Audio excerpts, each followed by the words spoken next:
Hi everyone, it's Helen here from Bodywork-Pilates and welcome to Pocket Pilates.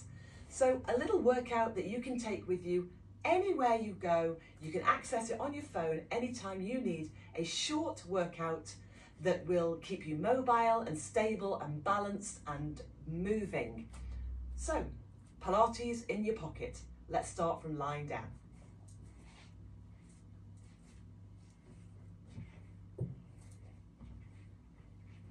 So just take yourself into your lying position, knees bent, feet flat, about hip distance apart, arms resting at natural length at the side of the body, length into the back of the neck.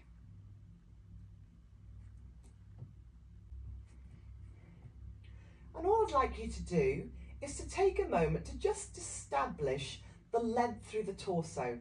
So we neither want to be having the back pressed heavily in nor overarching. Just find that position where you rest, you feel the balance through the back of the pelvis, evenly through the feet, across the shoulders, some length in the back of the neck, and maybe spend a moment or two here just connecting with the breath. Remember, we breathe in through the nose, out through the nose of the mouth, and let the breath move into the fullness of the rib cage. So take a few breaths here and just establish how you feel. So notice if everything feels fairly even, whether you feel a bit lopsided, maybe you're aware of some tension somewhere, and you perhaps want to think about just focusing on that and trying to just breathe that away. Soften any expression on the face, around the eyes, the mouth, base of the skull, the jaw.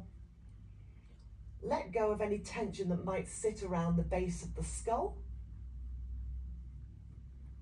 Make small adjustments until you feel that you have the natural curvature of the low back, of the back of the neck, that just works for you today. Remember that curvature is a movable feast, so it won't necessarily be the same tomorrow.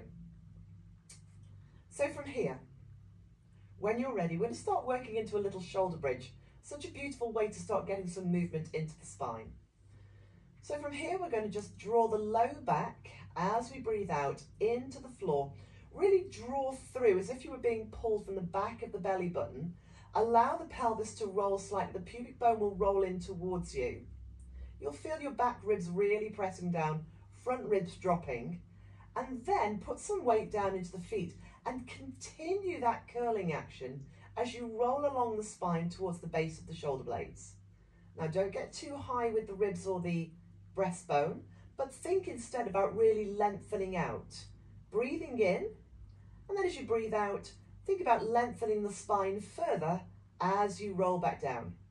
So lengthening away, all the way through, releasing the spine back to whatever your curve is today, balancing through the back of the pelvis, and then repeating. So we'll do that 4 or 5 more times.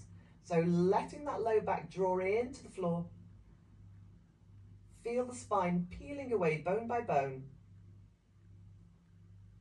Find that openness through the front of the hips, that activity through the back of the legs. Really lengthen out as you breathe in, and then as you breathe out, melt it all the way back down again, relaxing those shoulders.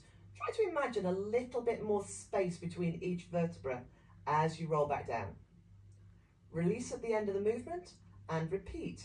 Now throughout all of this, you shouldn't really get any movement in the head. If we're rolling through the spine, we shouldn't feel like we're pushing ourselves backwards. So you won't get this pushing back and this pushing of the chin up and down. If that's the case, you need to hold your ground a little bit more firmly through the feet. Just work in time with the breath. It's really important that you connect with your breath.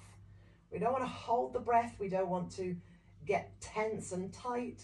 And if there's times where you feel inclined to breathe in when I'm saying breathe out and vice versa, then do that. Don't get bogged down in the breath. Just don't let yourself become tight in the breath. Let's make this the last one. Rolling down, lengthening away.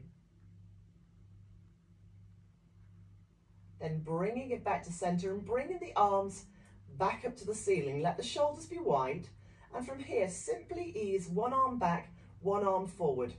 Now the little finger might touch the floor as it comes down to the hip. The thumb may not necessarily touch the floor as you reach back. It's really important that as we do this, we feel that we're opening up through the underarm into the side ribs, but we're not trying to force anything. We definitely don't want to take the arm back if it lifts our ribs and changes that curvature of the low back. So keep that constant distance through the front edge of the body between what we call your bony landmarks. And again, just working with the breath. And maybe you want to say, take both arms back. So maybe bring both arms up and again, softening into those back ribs, into those front ribs. Let the arms ease back. Just feel that openness to the underarm and the side ribs, then lift the arms all the way back up again. So we should be able to do this without feeling we're changing the position of the spine. And if that means you don't take your arms quite so far, then don't take your arms quite so far.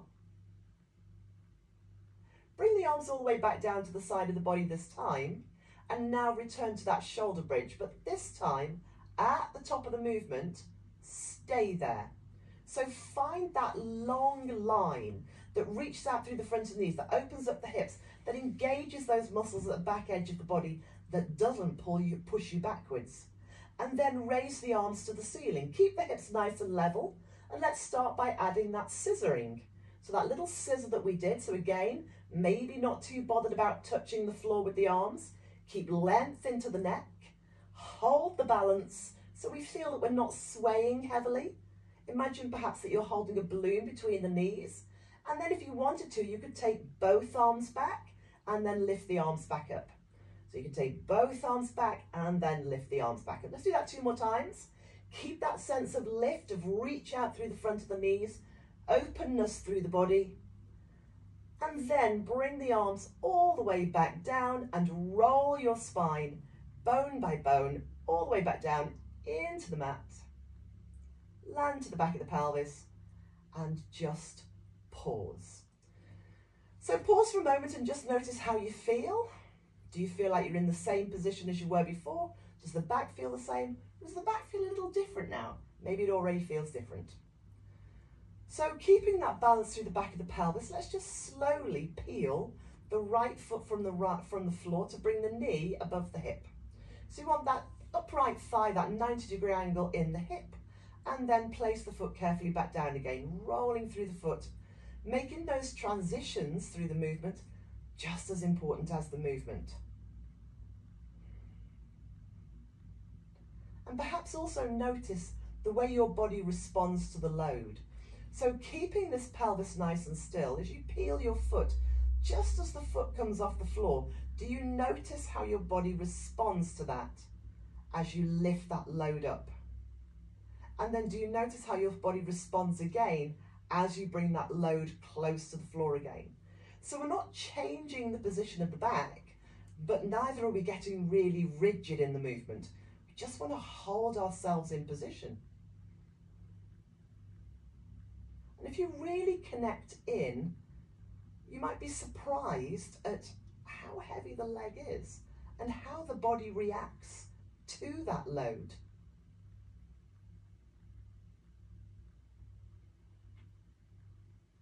And we're going to add on to this. So we'll take that left foot back down to the floor. Next time you float the right knee up, just hold it there. So peel, float, pause there. So we've got this upright thigh, 90-degree in the hip. If you want to, without moving the thigh, you could lengthen your leg up a little bit. You don't have to, so you can keep a little bend in it if you want to. Keep the other leg nice and still, and let's just draw a circle clockwise and then a circle anti-clockwise. So we're looking again to keep the pelvis nice and still, not rigid, just still. We want to keep that left leg nice and still. So be aware of the sensations through the left foot into the floor. And then again, notice as we take the leg forward, that increased load, and how does the body respond to that? And as we reduce that load, as the leg comes back towards us, how does the body respond? So you may feel that internally there is a little tightening, little engagement, little bit of abdominals drawing through, back muscles engaging, pelvic floor, diaphragm. So all of those inner stability core muscles all becoming involved. just moving into action and then slightly ebbing away. So just notice how your body automatically stabilizes you. Bring the knee back to center this time, and let's place that foot carefully back down. Might be feeling that into your hip, and then slowly, smoothly, carefully lifting that left leg, knee above hip, 90-degree angle, maybe adding a bit of length into that leg if you want to. It's up to you. And then again, a circle clockwise, and then a circle anti-clockwise. And we don't need to make the movement massive. So again, this time we're keeping the right leg perfectly still. Be aware of the sensations underneath the right foot, keeping that right knee from wavering around. Noticing that we're not changing the position of that back, that the hips are nice and balanced, and the circle doesn't need to be massive. The circle's only big enough to challenge you. Now this is a modified hip circle, but it's still effective. Notice if your upper body is at all tense. Are you trying to hold on with the upper body, or can you stay completely relaxed there? Just do that one more time. Bring it back to center, and then smoothly replacing the foot down to the floor, and with the feet to the floor, just give those legs a little shake out. And then take yourselves over onto your hands and knees. So roll over carefully around, hands and knees. Bring the heels of the hands underneath the shoulders, knees underneath the hips, widening the shoulders, drawing the shoulders down away from the ears, and think of the distance between crown of head and tail. Find again whatever the curves are of your spine today, and then gently rock the weight forward into the wrists and then gently rock back. So keep the heel of the hands down. Now, if you've got quite tight, restricted wrists, you might find this quite difficult. So you might do a couple and then need to have a shake out and recover, and then do it again. But if you can, let's just load those wrists a little bit and then unload a little bit. And we're just drawing the weight forward and then back. And then again, perhaps, for some of you, as you bring the weight forward, maybe you notice a slight change through the abdominals, the waist, the low back, pelvic floor, diaphragm. Try to keep the neck long. Let's do a couple more of those. Lovely. And then release. So just give those wrists a little bit of a shake out. And now come lie down onto your tummy. So lie down onto your tummy, just making sure that the front edge of your pelvis really connects into the ground. What we don't want to feel is that we're sinking behind the belly button and creating a sensation of compression. So allow the pubic bone and the hip creases either side of the pubic bone to gently press in. And that gets that feeling of just sending the sacrum, that little traveline shaped bone that disappears between your buttocks, sending that not down, but away. And then bring the hands onto the side of the thighs, palms turned in. Have your face just slightly floating off the floor, just a little bit off the floor. And then from here, do nothing else except lift the arms up and lower the arms down. So lift the arms up, lower the arms down. Keep them nice and long. Get that feeling of working into the back of the shoulders and the upper back, and into those triceps at the back of the arms. Again, notice that we keep that connection through the front edge of the pelvis, so we feel no compression in that low back, and we're long in the neck. Your eye line will just be slightly forward of your nose, and it won't be looking up the wall in front of you, because that would compress the neck. And just keep that in mind as now we raise the arms and we hold them there. Now imagine somebody has hold of your fingers and starts pulling on your fingers, and so they pull on your fingers, it naturally lifts you away from the floor. And then lower and release the arms. So we lift the arms up, we keep the arms lifted, somebody has hold of the fingers, they pull back on the fingers, and that naturally draws us back from behind the breastbone pulling from the fingertips as if you're reaching for your heels, and then back down and lower. And once again, continue with that. Once again, as you do that, notice what happens in your neck. Really important that you keep that same length in the neck rather than lifting your head. We don't lead the movement from the head, we lead the movement from the fingertips. Openness through the low back as you connect into the floor through the front of the pelvis. Working into the muscles of the backs of the arms, the backs of the shoulders, the upper back. Arms lift, fingers reach, gently pulling us up and then back down, release. Let's do that one more time. So lift, reach, back down, and then this time, just bring the arms underneath the forehead. So hands underneath the forehead, give yourself a little shrug out and gently rock the hips from side to side.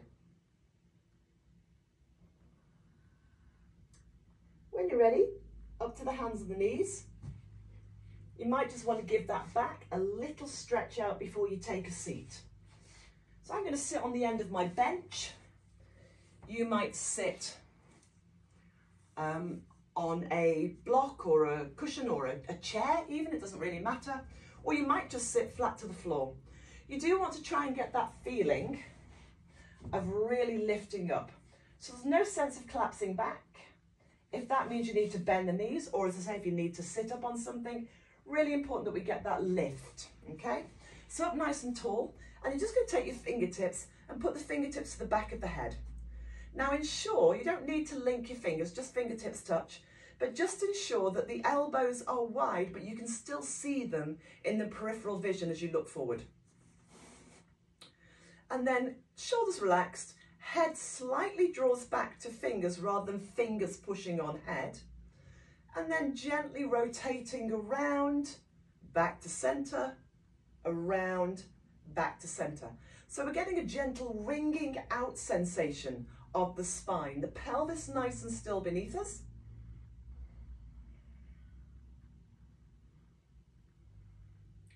And you might choose to breathe in as you rotate and out as you come to center, but equally, you might choose to breathe out as you rotate and into center. Don't fight the breath, keep it smooth, connect with the breath, don't fight it. Think about growing a little taller each time. So as you rotate, grow a little bit taller. Let's do that a couple more times.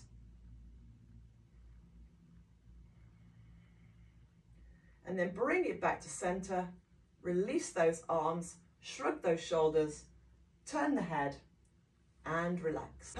So there you go, Pocket Pilates. Take it with you wherever you go, just for a short little workout to keep you mobile and stable and flexible and moving. See you soon.